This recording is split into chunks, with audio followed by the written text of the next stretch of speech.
In today's video, I'm going to teach you how to reboot your Windows 10 computer, a quick and straightforward process that can help resolve various system issues and refresh your machine. Whether your computer is running slowly, you're experiencing glitches, or you simply want to restart after installing updates, a reboot can often do the trick. Let's start with the very first step. By pressing the Windows key on your keyboard, you'll activate the Start menu. This key, usually located at the bottom of your keyboard between the Ctrl and Alt keys, is your gateway to most of your computer's essential functions. Think of it as the master switch that helps you navigate through different settings and options easily. Once you've pressed the Windows key, the Start menu will pop up, displaying a variety of icons and options. Now let's move on to the next step. Direct your attention to the bottom left corner of the Start menu. You'll notice a power button there. This button is instrumental for bringing up your power options. Simply click on this small yet crucial icon.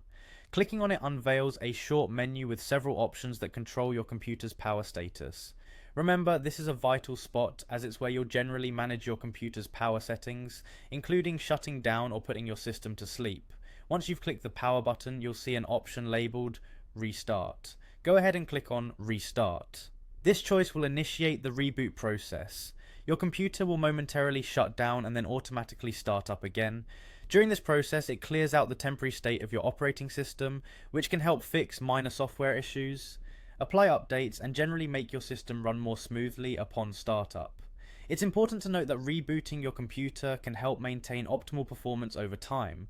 By routinely restarting, you ensure that any updates or changes are properly applied, and it gives your system a chance to, in a way, refresh itself. Kind of like giving it a short rest or a fresh start. If you're in the middle of important work, make sure to save any open files before you proceed with the restart. You wouldn't want to lose any unsaved progress. While the reboot process generally doesn't take very long, it's always good practice to ensure that your work is safe. And that's it. With just these few simple steps, you can reboot your Windows 10 computer effectively. I hope this guide helps you feel more comfortable managing your system. Remember, whenever something doesn't quite seem right with your PC, a quick restart often does wonders. Thank you for watching, and I hope to see you in the next video. Have a great day.